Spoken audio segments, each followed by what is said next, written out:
کہنے لگا مینوں معاف کر دیو. میں کہا نہیں تینوں معاف نہیں کرنا, آج تیرنا مناظرہ پورا ہونا ہے. میں نے کہا میری بات سن, چل ایک کام کر لیں. کہنے لگا کیا؟ اب سوچا میری جان چھوٹنے لگی. میں کوئی دعا کر کہ یا اللہ میری آنکھیں مرزا قادیانی جیسی بنا دے. کہنے لگا میں نے نہیں کر رہی. اور میں نے کہا ہم تو یہ دعا نہیں کر سکتے کہ یا اللہ ہماری آنکھیں نبی کریم صلی اللہ علیہ وسلم جیسی بنا دے. یہ دعا ہے ہی نہیں ہمارے ہاں کہ ہمارا چہرہ نبی علیہ الصلوۃ والسلام جیسا بنا دیں. ہم تو یہ کہہ سکتے ہیں کہ یا اللہ حسن مصطفیٰ کا جو آفتاب ہے اس کی ایک کرن عطا کر دے. تجھے ہم پوری آنکھیں دے رہے, تو مان نہیں رہا. اچھا میں نے کہا چل یہ بات یہ بتا, دعا کر کہ یا اللہ میرا بوتھا مرزے وغیرہ بنا دے. کیا لگا میں کو پاگل ہے؟ میں کو پاگل؟ اچھا میں نے کہا چل یار میری بات سن, ایک دعا کر. کیا کہ یا اللہ جس طرح کی مرزے کو موت دی ہے اللہ اسی طرح کی موت مجھے بھی عطا فرما. کیا لگی میں نے نہیں مانگنی. آپ کو پتا مرزا کیسے بنا تھا؟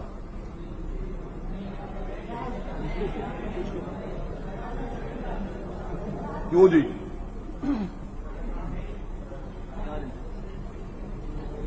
اب بیٹھ گیا, میں بتاتا ہوں آگے چل کے. اب بیٹھ گیا, مجھے آپ کی بشاشت و توجہ چاہیے. یہ مناظرہ ہو رہا ہے, آپ مجھے بتائیں کہ مرزئی پکڑنا کو مشکل ہے؟ 10 منٹ کے مطالعے کی بات ہے. ہم یقین کریں قرآن و حدیث کے بغیر ان کو پکڑ لیتے ہیں اور 2 منٹ میں فارغ کرتے ہیں. 2 منٹ میں فارغ. مثال کے طور پہ ضمن بات آ گئی, ایک دوسرا مناظرہ آپ کو بتا دوں 2 منٹ میں. ایک قادیانی آ گیا ہمارے علاقے میں, وہ کہنے لگا جی میں نے بڑے بڑے مولوی بگا دیے, بڑے بڑے علماء, بڑے بڑے ان کے مناظر بگا دیے, وہ ہے میرے مقابلے میں لے کے آؤ. وہ علاقے کے لوگ میرے پاس آ گئے, کہنے لگے جی ایک بہت بڑا پاٹے خاں قسم کا ان کا مناظر آیا ہے, وہ کہتا ہے جی بات کرنے کو لے کے آؤ, کو ہے میرے مقابلے میں, پورے پاکستان میں کوئی نہیں ہے, آپ چلے. میں نے کہا یار میں ایک چھوٹا سا طالب علم ہوں, تحفظ ختم نبوت کا, حضور علیہ الصلوۃ والسلام کا چھوٹا سا گناہگار غلام ہوں. بہرحال اگر آپ کہتے ہیں نا چلتے ہیں. اب چلا گیا جی. اب جب بیٹھے تو مجھے دیکھ کے کہنے لگا جی کہ پہلی شرط تو میری ایک مانے. کیا جی آپ مجھے ماریں گے تو نہیں؟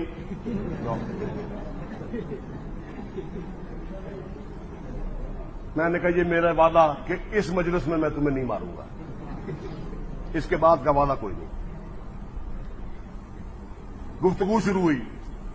میں نے کہا یہ بہتر نہیں ہوگا کہ تیرے اور میرے درمیان جو چیزیں متحد ہو جائیں, یعنی کامن ہو جائیں, جنہیں تو بھی مانتا ہوں میں بھی مانتا ہوں, وہ باتیں جو ہم نے یہاں پہ منصب مقرر کیا ہے وہ اس کو لکھ لے تاکہ دوبارہ اس پہ بات نہ ہو کہ یہ بات تیرے ہاں بھی متفق ہے, میرے ہاں بھی متفق ہے.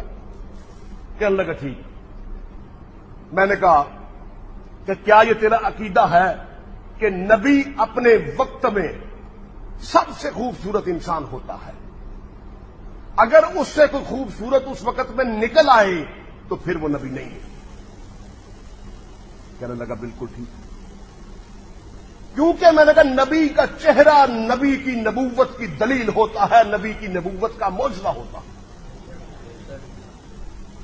یہودیوں کے معروف عالم حضرت عبداللہ بن سلام رضی اللہ تعالیٰ عنہ ابھی ایمان نہیں لائے تھے, تو کہتے ہیں کہ مجھے پتا چلا کہ حضور علیہ الصلوۃ والسلام جنہوں نے دعوی نبوت کیا ہے ان کی سواری یہاں سے گزرنی ہے. میں راستے میں کھڑا ہو گیا.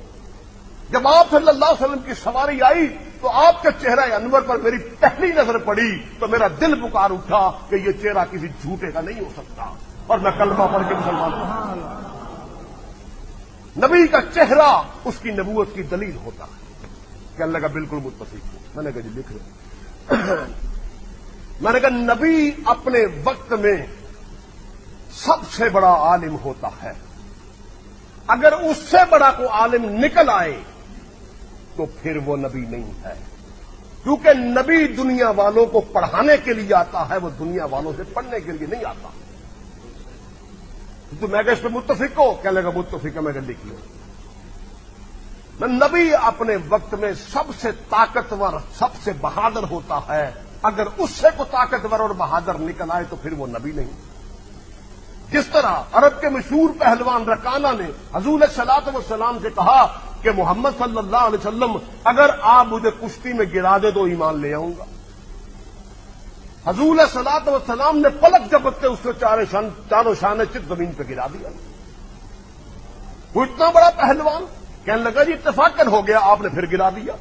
پھر کہنے لگا اتفاق، 3 دفعہ آپ نے اس کو پچھاڑا۔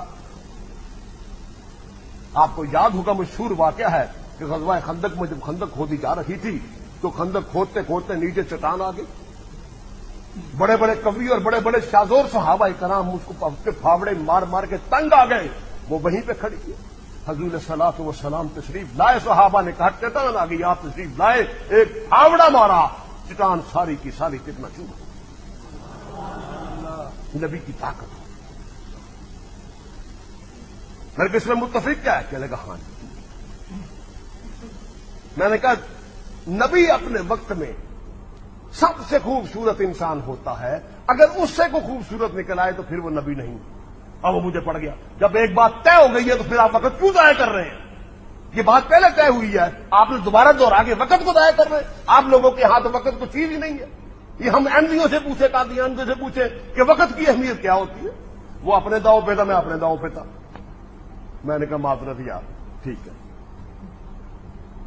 کہ اس بات پہ فیصلہ ہو گیا کہ نبی اپنے وقت میں سب سے خوبصورت انسان ہوتا ہے، اگر اس سے کوئی خوبصورت نکل آئے تو پھر وہ نبی نہیں۔ کہ ٹھیک ہے۔ میں نے جیب سے مردے کی تصویر نکالی۔ آپ نے تصویر دیکھی اس کی؟ آئے دیکھیے، میں لے کے آیا ہوں، آپ سب کو پیش کرتا ہوں انشاءاللہ۔ میں نے مردے کی، آپ نے اتنا بدصورت انسان کبھی زندگی میں نہیں دیکھا ہو۔ میں کہتا ہوں اتنا کریوت صورت، اتنا بدصورت، اتنا پھٹے منہ اور اتنا در پھٹے منہ انسان آپ نے ساری زندگی نہیں دیکھا۔ تو مجید لاہوری نے میرا خیال اسی کے لیے شعر کہا تھا کہ خرس کا سر شکل بندر کی منہ خنزیر کا۔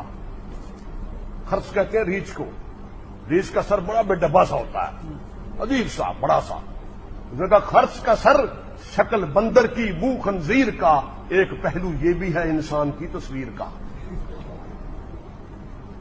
اب میں نے مردے کی تصویر نکالی، اس کے سامنے رکھ دی، منصب بھی بیٹھا ہوا، سارے لوگ بھی بیٹھے ہوئے ہیں۔ میں نے کہا تیرا ایمان تو کوئی نہیں، میں نہیں جانتا تو اللہ کو مانتا کہ نہیں مانتا، رسول کو مانتا کہ نہیں مانتا، تجھے تیری ماں کی عزت اور عصمت کا واسطہ جھوٹ نہ بولنا، تو خوبصورت ہے یا یہ خوبصورت ہے؟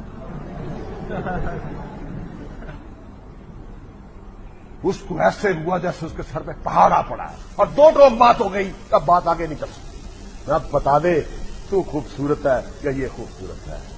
1 منٹ کے توقف کے بعد کہنے لگا اگر صحیح پوچھتے ہیں تو میں خوبصورت ہوں۔ لعنت ہے جس پہ۔ ٹھیک ہے جی، مجھے سوچنے کا موقع دے دیں۔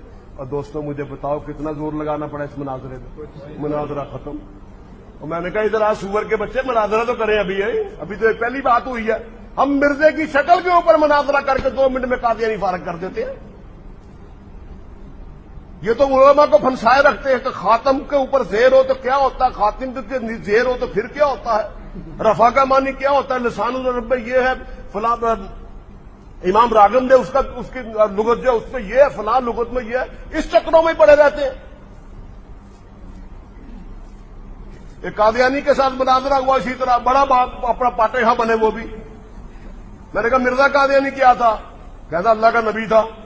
میں نے کہا اس کا شعر ہے، اس نے کہا کہ کرم خاکی ہوں میرے پیارے، نہ آدم زاد ہوں، بشر کی جائے نفرت اور انسانوں کی یار، ہوں بشر کی جائے نفرت اور انسانوں کی یار۔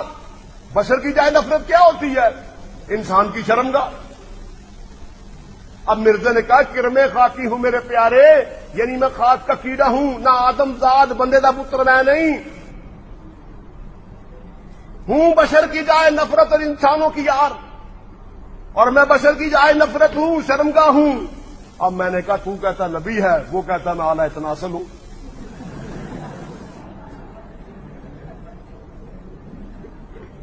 تو کہتا میں نبی ہوں، وہ کہتا میں عضو تناسل ہوں، بتا کس کی بات صحیح ہے؟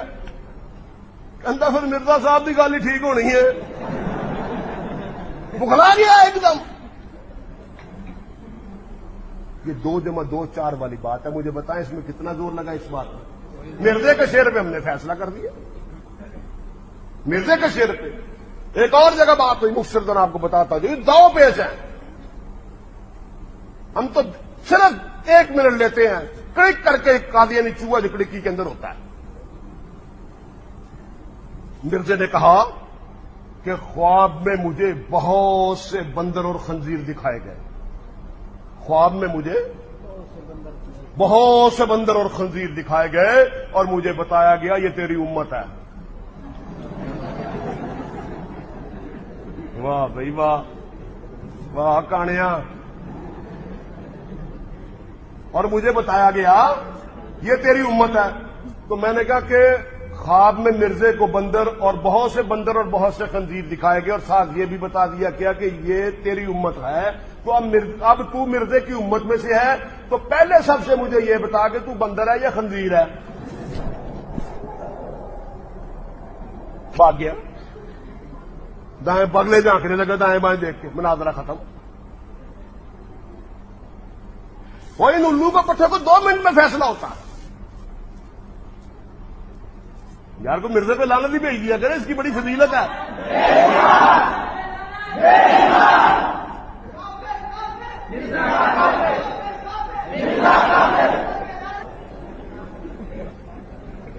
یہ بات یاد رکھیں. ایک بہت بڑے اللہ والے اور مجاہد ختم نبوت گزرے صوفی نیاز صاحب تلمبے والے, بڑے صغیر کے بڑے چوٹی کے ولی کامل تھے. انہوں نے ایک وجد کی حالت میں ایک بات کہی.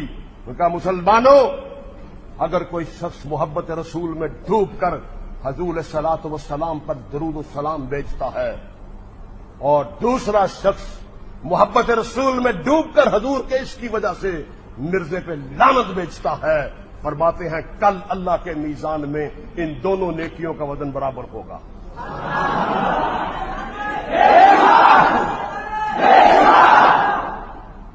اللہ کہتا ہے لعنت اللہ الکاذبین, اللہ کی صفت ہے لعنت, ان پہ لعنت بیچنا. کیوں؟ درود حضور پہ محبت آتی ہے, درود نکلتا ہے. جب حضور کے دشمنوں سے دشمنی آتی ہے تو پھر لعنت نکلتی ہے. ان پہ لعنت بھیجنا اصل ضروری ہے.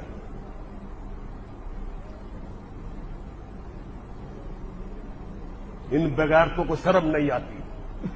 بیٹھا ہوا بندر کی طرح میرے سامنے, پھر کہنا میری جان چھڈ دیو. میں کڑی مینو کہندے میں دفتر چھڈ جاواں گا, دفتر چھوڑ جاؤں گا, میں دوبارہ کبھی میں سے بات نہیں سنے گا, بس میری جان چھوڑ دے, چھڈنا نہیں تینوں. میں نے کہا یہ بتاؤ کبھی غرارہ پہنا؟ غرارہ سنا آپ نے؟ یار جنہوں پنجابی چ لہنگا کہندے نے, بڑھیاں نہیں پوندیاں. غرارہ گگرا. خان صاحب کو بھی سمجھ آئی کہ نہیں؟ غرارہ سمجھتے ہیں؟ غرارہ گگرا وہ جو عورتیں پہنتی ہیں,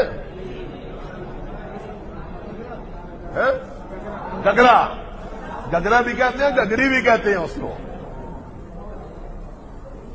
میں نے کہا کبھی گگری پہنی ہے, غرارہ پہنا؟ کہنے لگا جی وہ تو چنگڑ پہنتے ہیں.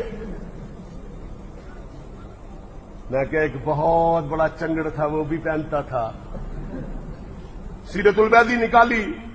میں نے کہا یہ دیکھ, مرزے نے لکھا, اس کے بیٹے نے لکھا ہے کہ حضرت صاحب کبھی کبھی غرارہ بھی پہنا کرتے تھے. میں نے کہا میری بات سنو, میں ابھی کسی درزی سے غرارہ منگواتا ہوں, تو یہاں میرے گھر سے پہن کے سامنے والے چوک تک چل, ذرا چھن چھنا چھن چھن چھنا چھن, اور وہاں سے واپس آئے 1000 روپیہ دوں گا. نہیں جی میں نے نہیں پہننا, میں نے نہیں پہننا. میں کہ میں تینوں پہلے کیا سی تو چوڑا ہے, تو مردئی نہیں, تو مرزے کی کوئی گل نہیں منتا, کوئی گل نہیں منتا. اب آپ کو یہ بتاؤ مرزا غرارہ کیوں پہنتا تھا؟ مرزا قادیانی کو دن میں 100 دفعہ پیشاب آتا تھا اور 80-85 دفعہ اس کا پیشاب کپڑوں کے اندر ہی نکل جاتا تھا. پیشاب ایک فاسٹ بالر کی طرح آتا اور اس کو کلین بولڈ کر کے نکل جاتا. بیٹا کہتا ہے پہلے حضرت مسیح موعود لعنت اللہ علیہ سوتی ازار بند استعمال کیا کرتے تھے، لیکن کیونکہ اس میں گرہ پڑ جاتی تھی اس لیے بعد میں ریشمی ازار بند استعمال کرنا شروع کیا. وہ اس کی جو بیوی تھی نصرت جہاں بیگم، جس کو 17-18 سال میں یہ 70 سالہ بڈھا کسڑ بیا کے لایا تھا، وہ بھی ایک بڑی عجیب داستان ہے. یہ آپ نے مجھے بتانا جس کے بعد میں نے بیان کرنا. وہ نوجوانوں کے لیے خاص تحفہ ہے.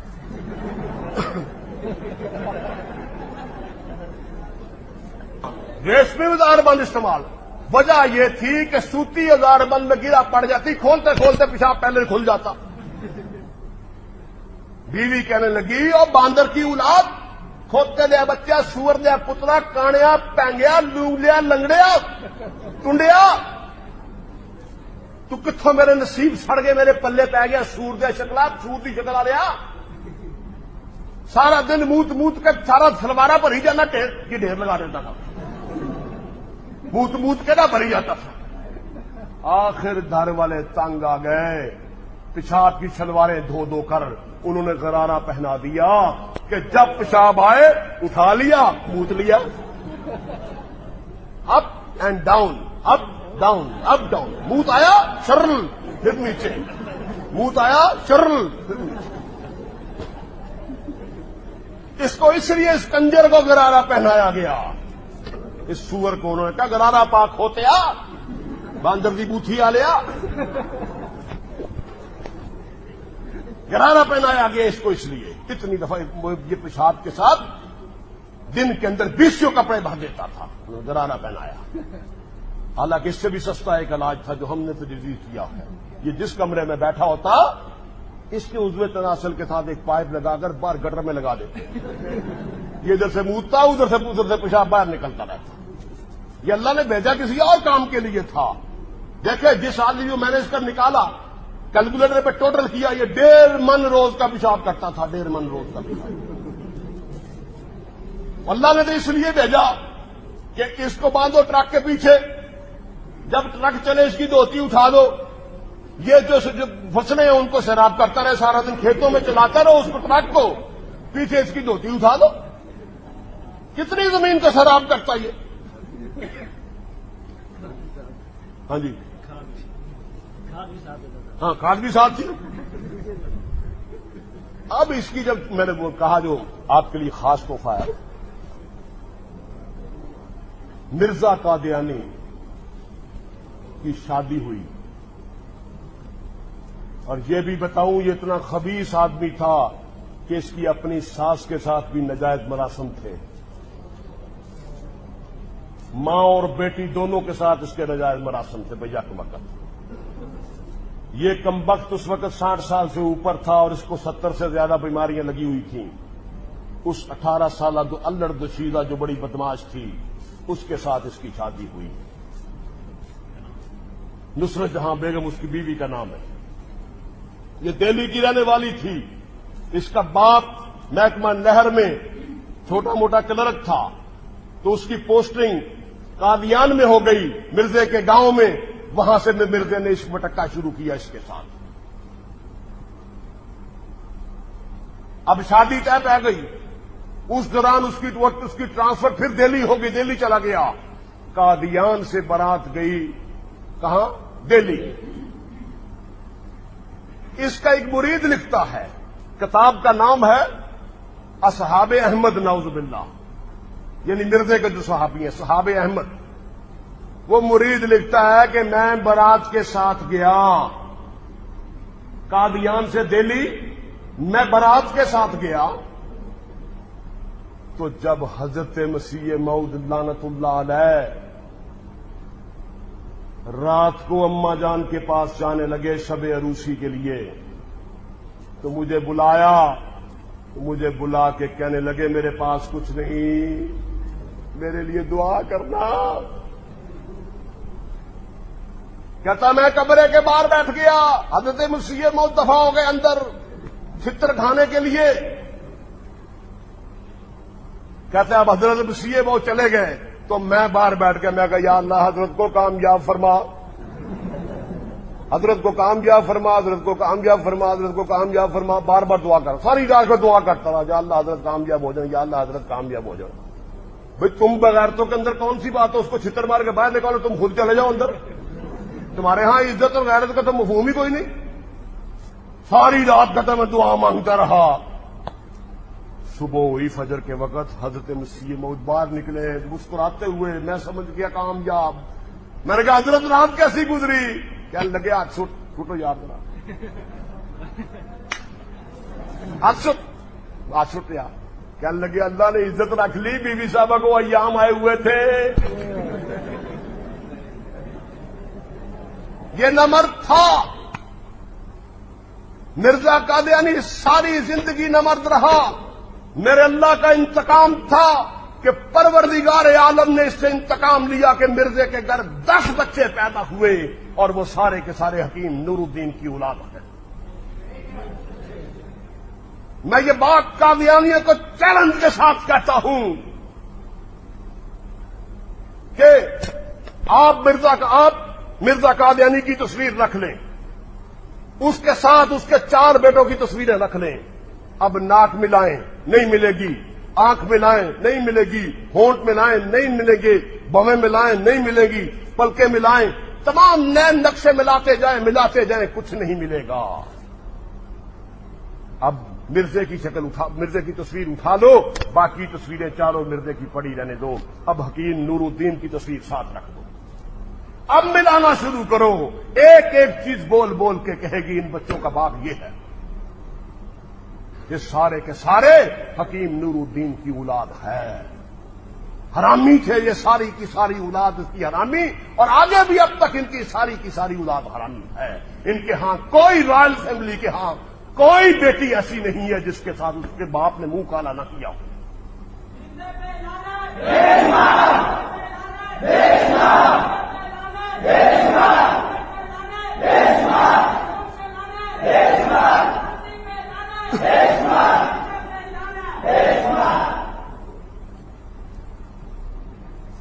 یہ ساری کی ساری آپ کو ایک حوالہ دوں، آپ کے کام آئے گا۔ حکیم نور الدین کی حیات کے اندر یہ بات لکھی ہوئی ہے کہ جب حکیم نور الدین مرا تو مرزا قادیانی کی بیوی نصرت جہاں اس کی میت پہ بین ڈال رہی تھی۔ ایک غیر محرم عورت ہو، آپ تصور کریں کہ کسی محلے میں ایک آدمی مر جائے جس کا کریکٹر بھی ٹھیک نہ ہو، اور اسی محلے کی 6 گھر 5 گھر چھوڑ کے کوئی عورت آئے اور اس کی میت پہ آ کے بین ڈالے، تو بات سمجھ میں آتی ہے کہ اس کے ساتھ تو واسطہ ہے کہ غیر محرم کے لیے بین ڈال رہی ہے۔ وہ بین ڈال رہی تھی اور کیا کہہ رہی تھی؟ حوالے کا ذمہ دار ہوں، اب جینے کا کیا مزہ رہ گیا۔ آئے ہوئے نور اس کو مخاطب کر کے مرے ہوئے کنجر کو کہہ رہی ہے نور الدین کو، اب جینے کا کیا مزہ رہ گیا، اب جینے کا کیا مزہ رہ گیا۔ وجہ تو بڑے اجے باقی پیسن سارے، باقی صور تجھے بھگتانے کے لیے پڑے ہوئے سارے، باقی ساری زندگی ان پہ چلتی رہی ہے۔ شیخ رحیل صاحب آئے، جانتے ہو، نام سنا ان کا؟ اللہ نے ہدایت دی، مرزے پہ لعنت بھیجی، اسلام کے چمنستان میں آ گئے، لاہور تشریف لائے، ان ملاقات ہوئی ان کے ساتھ بڑی تفصیلی۔ تو میں نے بات چھڑی، یعنی دیکھیں کتنے بے غیرت اور کتنے کنجر لوگ ہیں یہ، بات چھڑی۔ میں نے کہا یار یہ ریل صاحب، شیخ صاحب، یہ سارا بڑا مشہور ہے، مرزا قادیانی نمرد تھا اور اس کی اولاد ساری کی ساری جو ہے یہ حرامی ہے، تو آپ کے ہاں اس کا کوئی تذکرہ نہیں ہوتا؟ کہتا ہے میں نے ایک دفعہ اپنے بڑے بزرگ مربی سے پوچھا، میں نے اس سے کہا کہ مرزا تو نمرد تھا، سارے کہتے ہیں مرزا نے خود اپنی کتاب میں لکھا کہ جب میری شادی ہوئی اس وقت میری قوت مردمی کالعدم تھی، خود لکھا۔ تو آپ اس سے پوچھے نہیں تھے؟ کہنے لگے جب ہم ان سے سوال کرتے تو کوئی جواب نہ دیتے تھے،